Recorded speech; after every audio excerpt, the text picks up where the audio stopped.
it's me, Jaisal, bringing you a lots of sunshine smile for today's session here and at the talk. Today, I am joined by two beautiful and amazing guests.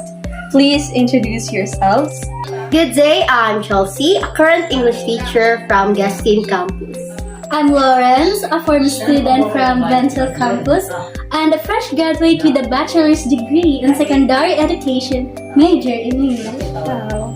So first of all, I would like to express my heartfelt gratitude to the both of you for being here today and having chit-chat with me. It's our pleasure, especially with such a beautiful and cheerful host. What a flattering Mom Chelsea. What a flattering words, Mom Chelsea. So how's your day going on? I'm feeling super duper pressured right now, Miss Jaisal, because I just graduated and I'm starting to review my lab examination. Oh, congratulations, Miss Lawrence, for surviving your college years. Oh, thank you, Ma'am Chelsea. Please don't feel pressure. Just relax and take a deep breath. In that way, you can refresh your mind. So let's proceed to our topic today, which is the student-driven classroom. Shall we? Yes. You know, Miss Jaisal, it's very important for teachers to know how to facilitate us students because we need to be independent and to experience what is a learner-centered classroom. Of course, as an English teacher, I make sure to implement activities like role plays, whiteboard tasks, and even writing diaries. In that way, students can learn in their own styles. I simply guide them and give feedback when needed. Yes, you're absolutely right, Ma'am Chelsea. A student-driven classroom focuses on empowering students to take charge on what, how, and why they learn, while teachers like you, Ma'am, serves as a guide or facilitator. Yes, Miss Jaisal. If we want to achieve a learner-centered classroom, teachers shouldn't spoon-feed us with too much information. They should teach us how to become an active learner. That's a great point, Miss Lawrence. However, what about passive learners? What can we do about them? That's the good question. I have observed that there are some students who just taking notes without even listening or actively participate in class. Yes, that's true. It's often because of lack of motivation, interest, or confidence, or sometimes fear or failure. As teachers, it's hard for students to learn effectively if those factors exist. That's why a good teacher sets right mood in class by checking on students, asking how they are, and keeping the atmosphere calm and engaging.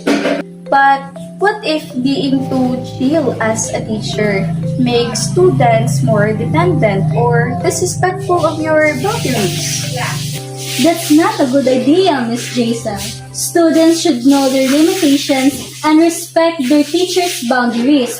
I know that we sometimes are more comfortable with our teachers, but we also need to remember that they are not our casual friends, but rather they are our coaches and mentors. Wow, what a brilliant answer, Miss Lawrence. Yes, teachers must always follow ethics. We need to set boundaries with our students. It's not always about being chill. Sometimes we need to be firm. Yeah, I like that.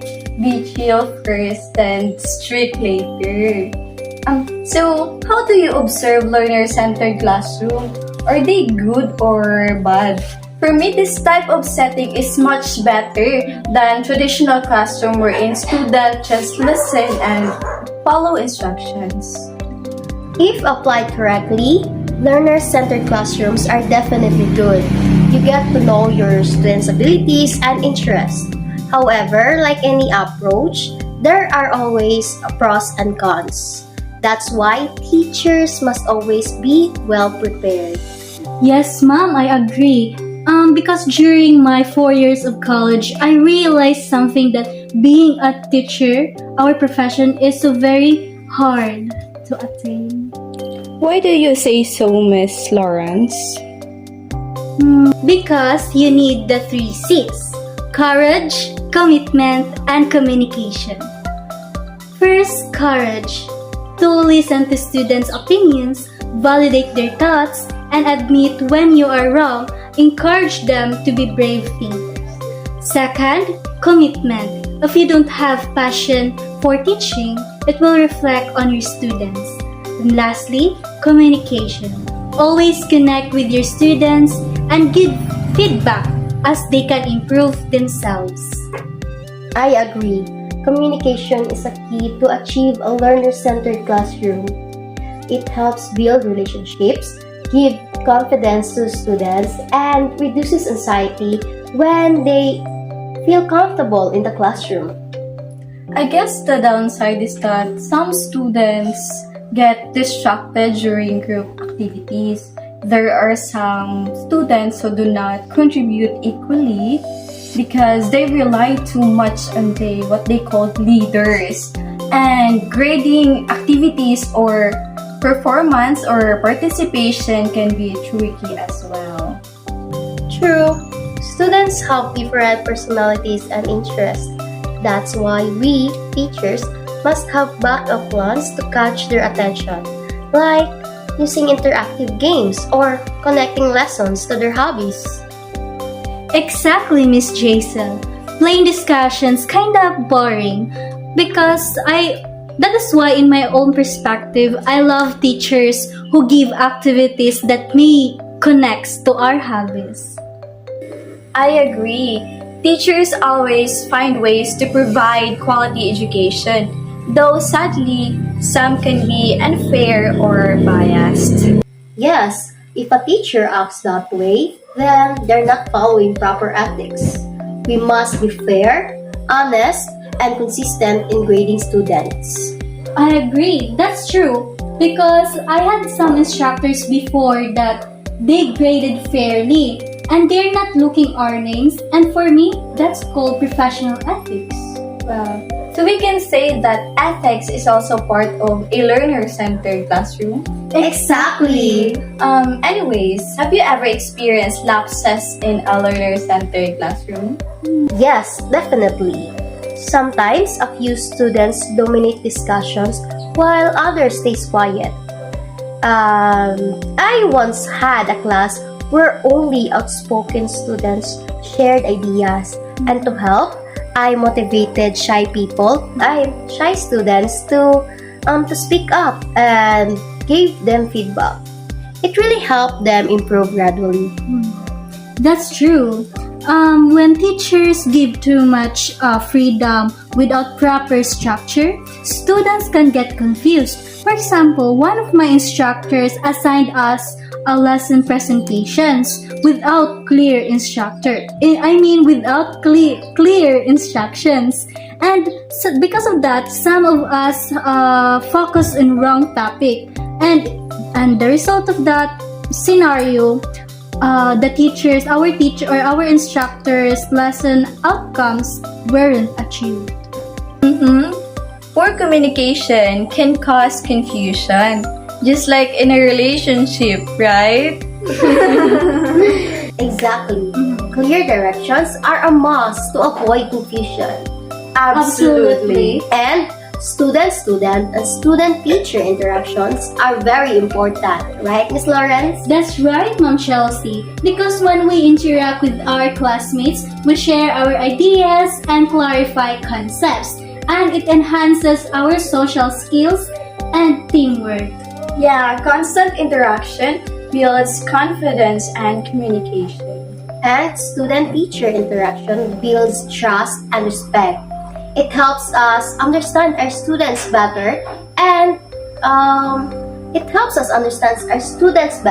choose the right strategies for them. Very true, Ma'am. Because I always love classes with role-play activities or group activities. And it feels myself more confident and less pressured. That's great. Participation is really essential in a student-driven classroom. Yes, because It keeps classes interactive and alive. Now, let's go back to courage. Why does it take courage for a teachers to give students control? As a teacher, it takes courage to give students control because it means letting go of full authority. I have to trust that my students can manage their own learning. It's not always easy. Lessons may not go as planned, but it's rewarding to see students grow in confident, independent learners. I agree, Mom. Students also have responsibilities. We shouldn't depend on teachers all the time. But sometimes we're too demanding. And I felt sorry for that. And that makes it hard for teachers. True, because teachers also have to handle those situations wisely. Exactly. I've had those experiences, but let's just keep it a secret, shall we? For the sake of your dignity. Maybe. That's why a learner-centered classroom sometimes faces lapses. And students' minds are also very active. Yes, in every learner-centered classroom, it involves more projects about portfolios, reflections, and group tasks. That's right. These activities will help students to express their ideas and learn from others as well. A learner-centered classroom is like a give-and-take relationship. Both students and teachers benefit from it. That's why I believe I've learned a lot in learner-centered classroom because I can share my own ideas, collaborate with other classmates, and express myself confidently. Yes, because in this setup, teachers are facilitators and not just sources of information. That's the spirit. But before we go, let's have a quick challenge. Think of one thing that you can do on this week to make your classroom more student-centered. Ask questions beyond the topic, ask questions beyond the lesson, suggest topics, or volunteer to lead an activity. And collaborate with your classmates to solve problems in your own creative way.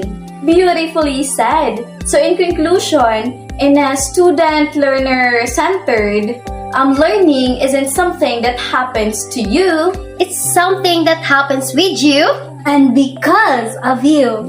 Perfectly. So thank you for joining with me today, Ma'am Chelsea and Miss Lawrence. So everyone, keep learning, keep leading, and remember, we drive our own learning forward. Bye! Thank you, everyone! Thank you! Have a good day, Mama. So,